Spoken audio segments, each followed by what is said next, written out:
Welcome to the Learning Environment video for my Learning Environment Design project entitled Flipping EDPT 502, Learning and Individual Differences. EDPT 502 represents a foundational course in USC Rossier's Master of Education in Educational Counseling program.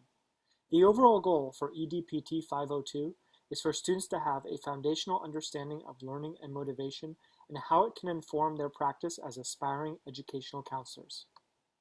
The main task of this design project is to enhance an already successful course through the implementation of flipped classroom instruction. Flipped classroom instruction is an emerging pedagogy that exposes learners to new content on their own time before class, often through digital presentations. This requires the use of a blended learning environment, where learners attend a physical classroom located in Waite Phillips Hall on USC's campus, pictured here, after they've accessed asynchronous weekly content virtually through the Blackboard learning management system. Here we are inside the physical environment of a Waite Phillips Hall classroom. As you can see, this physical environment features a whiteboard that doubles as a projector screen, an overhead projector, a presentation audio and video control center for the instructor, two-person tables on wheels, and adjustable individual chairs that also have wheels.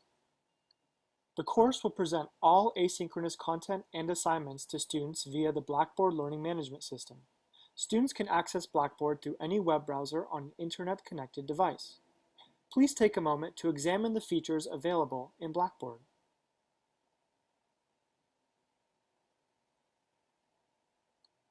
Learners will engage in a number of weekly and semester-long learning activities through the course's blended learning environments.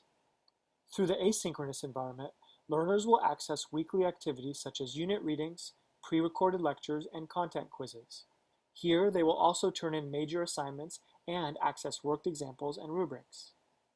During weekly class sessions in the physical environment, learners will have whole group discussions around each unit's quiz items and content.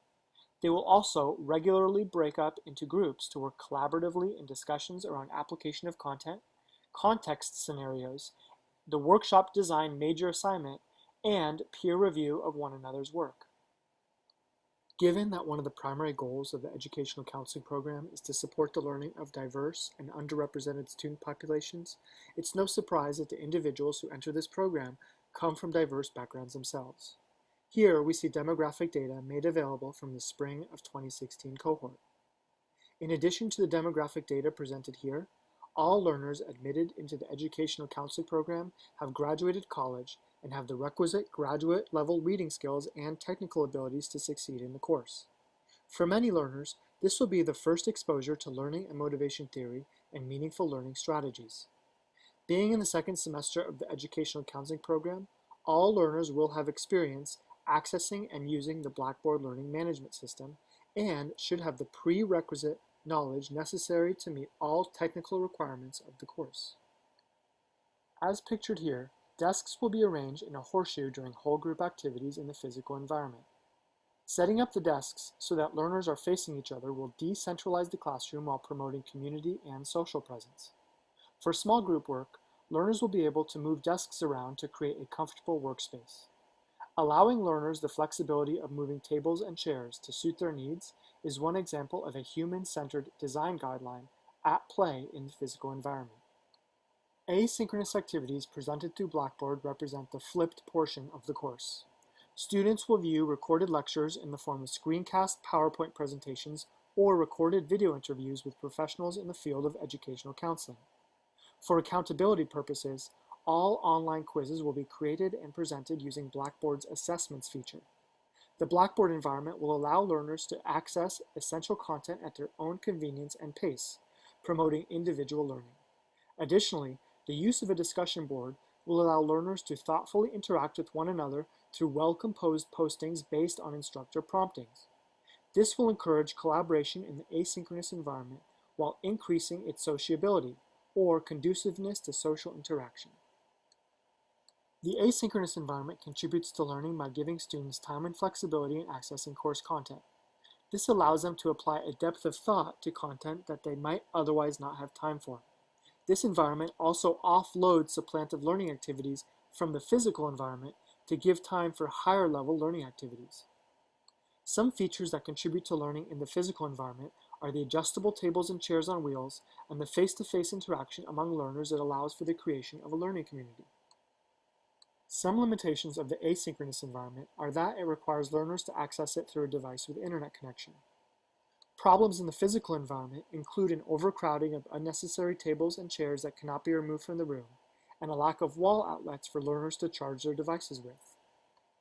The design of EDPT 502's blended learning environment connects to USC Rossier's 4 academic pillars of learning, diversity, accountability, and leadership. The course's content is designed to provide learners with foundational knowledge and skills necessary to apply the learning pillar to their practice as aspiring educational counselors.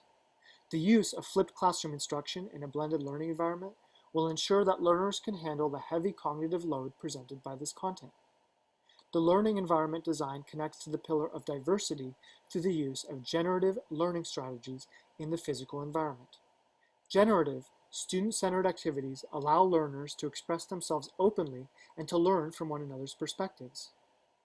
The course connects to the accountability pillar by using the online assessments and evaluations to gauge its success in meeting course outcomes. Lastly, the course fosters leadership by giving learners opportunities to learn and apply leadership strategies towards creative problem-solving initiatives.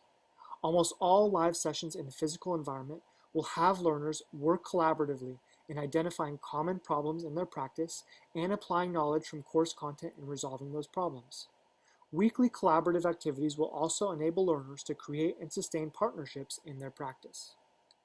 Thank you for viewing my learning environment video. Fight on, Trojans!